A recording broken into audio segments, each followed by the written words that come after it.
Istana Kupu-Kupu Kyai Hafid Nogosari Jember.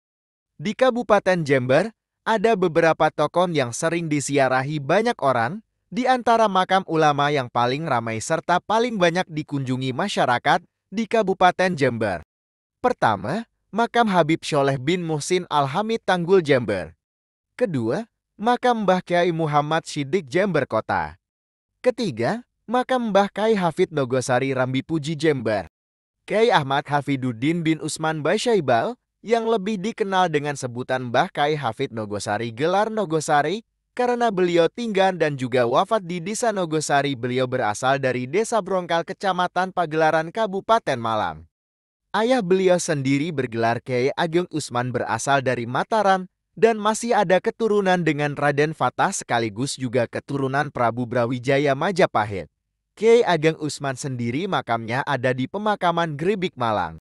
Kyai Hafid pada waktu masih muda selain belajar ilmu agama, kepada ayahnya sendiri juga menimba ilmu agama, kepada Kiai Kozin bin Khairuddin bin Ahmad Al-Adjomat von Siwalan Panji Sidoarjo, yang kelak juga menjadi mertuanya.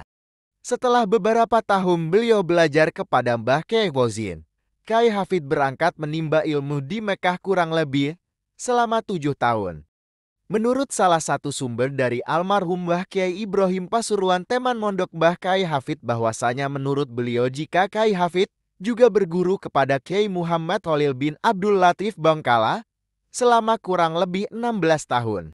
Sepulang dari belajar ilmu agama di Mekah, Kyai Hafid kembali mengabdi kepada gurunya Kyai Fauzi di Siwalan Panji, dan beliau pun diambil menantu oleh Kyai Kozin dan dinikahkan dengan putrinya Nyai Muhsinah binti Kyai Kozin. Dikisahkan oleh Kyai Aisyad Syamsul Arifin Situbondo merupakan teman Kyai Hafid dan juga sama-sama santri dari Mbah Kyai Kozin, bahwasanya suatu ketika Kyai Kozin menyatakan ini calon walinya Allah sambil menunjuk kepada Kyai Hafid yang masih muda. Cerita di atas disampaikan oleh Kyai Aisyad pada waktu memperingati acara 40 harinya wafatnya Kyai Hafid Nogosari. Setiap hari Minggu beliau Mbah Kyai Hafid Nogosari mengadakan pengajian kitab tafsir secara umum yang banyak dihadiri oleh masyarakat dan kiai-kiai sekitar Kecamatan Rambi Puji. Beliau sangat memegang teguh ilmu syariat. Ketika membaca ayat-ayat suci Al-Quran, suara beliau sangat tartil, merdu dan sangat fasih. Beliau sangat hati-hati dan benar-benar menerapkan ilmu tajwid sesuai makhorijul hurufnya. Begitu juga ketika beliau membaca aurat zikir-zikir, beliau membacanya dengan cara perlahan, jelas, fasih, tidak terburu-buru, karena bahasa Arab beda pengucapan artinya bisa jauh berbeda. Amalan utama Mbah Kyai Hafid yang menjadi dasar hidup yang sangat dipegang teguh ada 2 hal, yaitu 1. Mengerjakan wudhu diusahakan dengan sesempurna mungkin. 2. Mengerjakan salat diusahakan dengan sesempurna mungkin.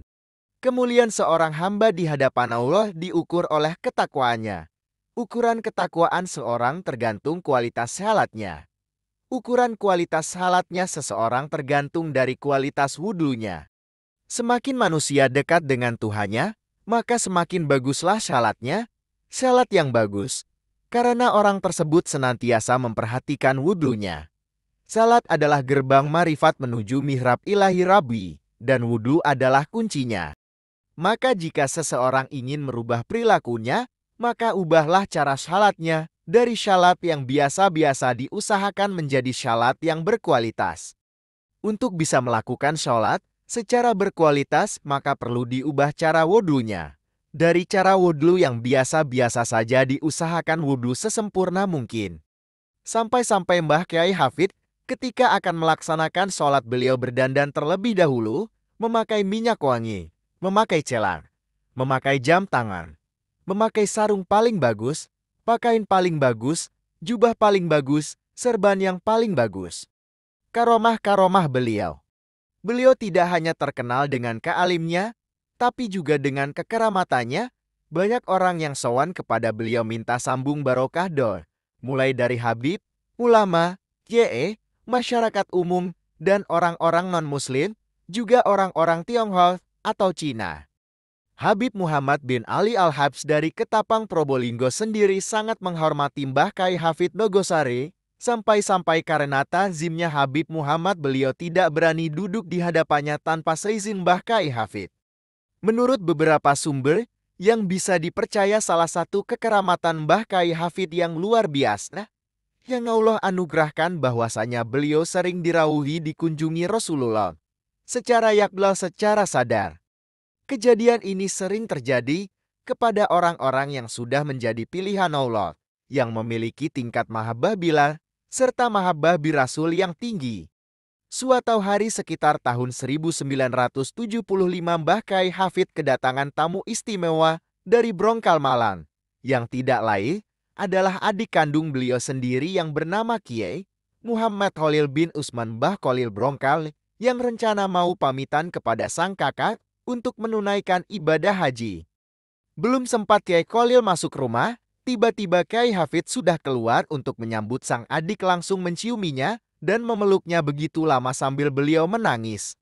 Dengan suara gemetar Mbah Kyai Hafid mengucapkan, "Waktunya sudah tiba, waktunya sudah tiba." Ternyata sang adik tercinta dipanggil oleh Haulon dan dimakamkan di Mekar. Ada suatu kisah yang menarik. Suatu hari Pak Syoleh sowan kepada Mbah Kyai Khotib Abdul Karim Curah Kates Ajung Jember yang juga terkenal kekeramatannya. Banyak yang mengatakan jika Kyai Khotib adalah seorang waliullah. "Namamu siapa dan dari mana?" tanya Kyai Khotib. "Nama saya Syoleh dari Nogosari Kyai," jawab sang tamu. "Kamu beruntung tinggal di Nogosari. Di situ ada wali agung yang masih hidup dan kedudukannya lebih tinggi dari saya. Kyai Hafid itu adalah kutub." Begitu kata Mbah Kyai Khotib kepada Pak Syoleh. Syekh Mustafa Mas'ud Al-Haqqani di makam Kyai Hafid Nogosari Jember. Ucapan beliau yang terkenang dan diketahui banyak orang, bahwasanya beliau Mbah Kyai Hafid pernah berkata, "Saya mengetahui jumlah para wali-walinya Allah di dunia ini, lokasi atau tempat di mana mereka tinggal. Saya mengetahui mereka semua, tetapi mereka tidak mengetahui saya."